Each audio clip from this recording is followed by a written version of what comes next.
Hey everybody, Scott McCarron. Time for some of my philosophical or religious discussions. I want to talk about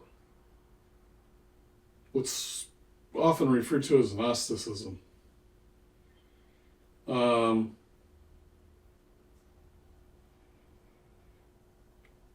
there was a big struggle in Christianity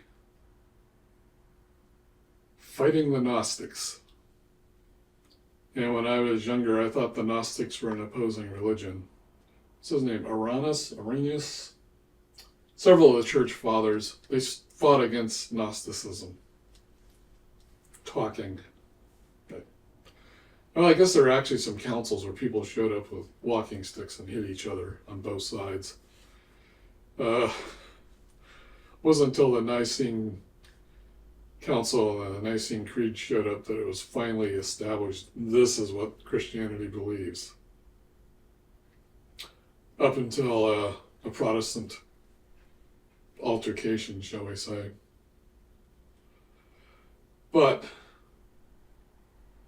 you have what's the fathers that talked against Gnosticism said, and now recently scholars have started discovering the actual writing of Gnostics. And what they believed isn't necessarily what the fathers of the church wrote. But there is something that I have noticed reading them, is that the gnosis, the knowledge, was kind of a secret knowledge that got hidden. There was there's what's in the Bible, but then there's a lot of stuff that's not in the Bible, like Jesus' secret teachings. And the Gnostics started talking about that, this hidden knowledge. But one of the things that's been showing up recently in scholastic studies is the Gnostics didn't think of themselves as Gnostics, they thought of themselves as Christians. So this is actually not the Christians on one side and the Gnostics on the other side. It's a fight. This is like a big fight going on within Christianity about what exactly was going on. And a lot of what are referred to as the church fathers apparently had lineages like 2 or 3 generations back to the original 12 apostles who were with Jesus. And, there's always this discussion of, well, was any of this there? Because a lot of the Gospels didn't get written until 50 to 90 years after Jesus supposedly was killed. I happen to think he really existed, but if it wasn't for these 4 Gospels, would we know about this? I don't know. It is interesting that, the Romans had this whole thing. Well, so the big struggle with Gnosticism is in Greek philosophy, as I understand it, there was an assumption that you have matter and then you had this spiritual side. And it's kind of funny because nowadays we have this whole thing where science rejects spiritual side, whereas to the Greeks, they were kind of interrelated, like the whole study. Fuck this. Sorry, somebody called. Nobody there. I get that a lot on my phone. Anyway, so, Plato is the one we're most famous for. You have the spirit separate from the material. This is like a real basic thing. You can get into all sorts of discussions about it. But Plato didn't invent it. This is very strong in Greek thought. It seems to be in a lot of Ayurvedic Hindu thought. It seemed to be in the Zoroastrian thought that you had the mind, the spirit, and the body. And thought was this thing that went on, this central thought, that went on into eternity. Body was just this thing that kind of walked around and ate and took poops and had sex and made children. but it kept you from standing in pure spiritual thought. And, for instance, to the Greeks, in Christianity, you don't die, in the Bible anyway, you don't die and go to heaven. What you do is you die, and then there's the day of judgment shows up, and everybody gets physically resurrected. You don't go to heaven immediately. And then you live for 1,000 years in the city of God. But to the Greeks, it was like, why would you want to live in this decrepit, disgusting body that sweats and it poops and pees and menstruates and on and on? They wanted to be in pure thought. So you have that mindset. And then, at its basic core, you have Judaic thought, which is that the body and the mind are together. And what happens is, Adam, red clay, was taken up out of the red clay, and God blew the breath of life onto the clay, and it came to life. And so, when we die, the spirit doesn't go anywhere. All that happens is the breath of God stops. And we are just God's creation, living, celebrating, honoring God, living our lives, just enjoying the place. Nothing really to worry about. Just live according to the law. Greeks, a lot of them, they would tend to fret about, what happened to thought. The other thing I find interesting is, so you have this dichotomy between thought and the body. And a lot of the Greeks had this, you had this eternal thought. But there are other Greeks, and also the Romans, who are just like, well, you just die. One of the things that distinguishes Greeks from Roman culture, as if this is like one big thing, is the Greeks had this very advanced language and this whole long discussion about what does it mean to be human. And, gods are eternal, humans die, animals die. So then the Greeks had to invent, why are we different from animals so we aren't animals? Which is part of the reason why we eat with silverware instead of sticking our snout into food. And we wash and all that stuff. That all kind of comes out of that mindset. The Romans were kind of like, wow, that's a really cool kind of a philosophical concept. Here's my sword. I win. And that's kind of a savage way of looking at it, but they didn't really have a lot of you live on forever. Now, you did have some of them went into Elysian fields. There's this idea that would go into Hades and kind of float around in there, but there wasn't like an eternal life. It's again, it kind of depends on who you talk to, because everybody had their own kind of philosophy, but in general, you have this struggle of the body versus the mind on one hand, and you just die and it doesn't matter on the other hand. Then you have the Judaic concept.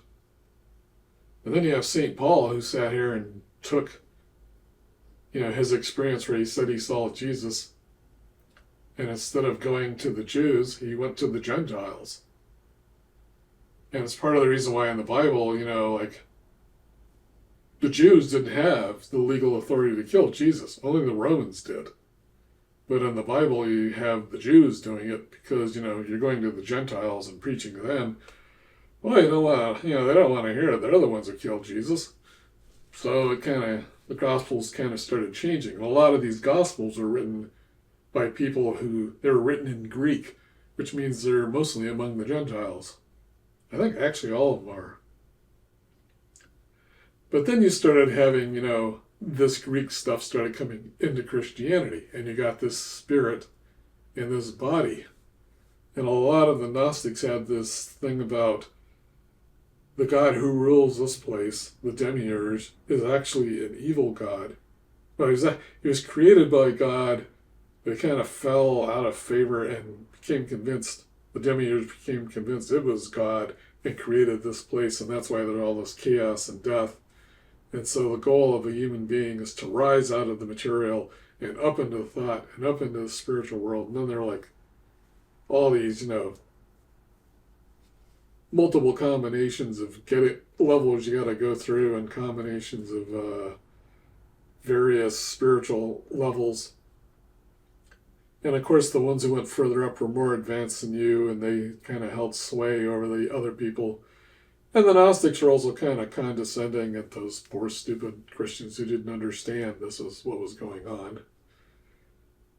I've met friends like this who they talk to me about how the Orthodox Church has really screwed things up, and they're stupid and don't understand what's going on.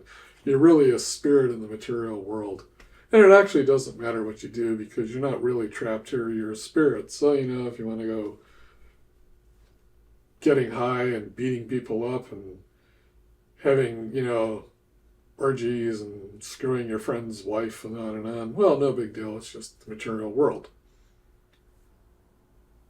I don't know if any of that's true or not. I hear it's not good. I know it's not according to the law that's in the Bible. But, there are exceptions in the Bible too. But this whole condescension and everything, and this whole assumption that we're a spirit in a material world kind of trapped in this thing, that was part of Christianity for a long time. I mean, for instance, what is his name? Oh, I can't think. Valentino? Anyway, he was over in Egypt. And Uranus was over in, I believe, Lyon, France.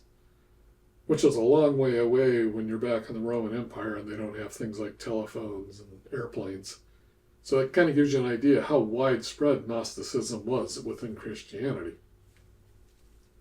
And there's this big fight going on. And that's the reason why when you get to John's Gospel, and it says, in the beginning was the Word, and the Word became flesh, and we walked with it, and we talked with it, and we ate with it, because they're just really pounding home. It became here physically.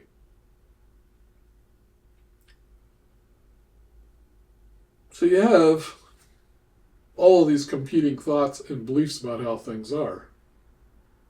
And Uranus and the church fathers had direct connections, supposedly, back, 2 or 3 generations to the actual apostles, and they said that isn't what Jesus was about. Then again, they said he was the Messiah, and the Greeks weren't waiting for a guy to open the gates in heaven, or the Jews weren't waiting for a Messiah to come and open the gates of heaven and free everybody and have the Gentiles, open to God. They're waiting for a king to come back and reestablish Israel so the Jews could have their own land again. You also had Jesus said that none of these people that are alive now will pass away before the kingdom of heaven arrives. And that didn't seem to happen. So it's kind of all interesting. But for me, it's kind of wild because in my experience, I used to, because of my anger and everything, try to get out of myself, rise up into my thoughts, get out of my body. But I've come to discover that as I kind of calmed all of that down and let go of it, the place I ended up was here, in my body. And it was actually my thoughts and beliefs that were kind of calling my attention and being into them and distracting me from my attention and being. You may notice that your thoughts kind of run around all on their own, and you can sort of control them sometimes, and sometimes they run around on their own and they drag you around. But there's always this little central attention that's always here. It doesn't go with the thoughts. It doesn't go with the feelings. It's always here. In this presence. And I've come to the conclusion that's who I am. I'm not these thoughts that chase each other around. That's more like a covering and an understanding of what's going on. That's not what's going on. It's like a discussion of life. a belief in life, an explanation of life. It's not life. And that, I believe, is why the fight between the Gnostics and the church fathers happened. Because they were trying to get people to be here. Now, as Christianity went along, more Greek thought got into it, which eventually led to the Protestant rearrangement. That's what I call it. But the main thing, the Bible isn't here to be read or worshipped. It's to point you toward God. So sitting here arguing about what is the meaning of it, and my understanding's the right one and you're wrong, is just worshiping yourself and your own opinions. The goal is to be here with life, with the one who is. All right, thank you.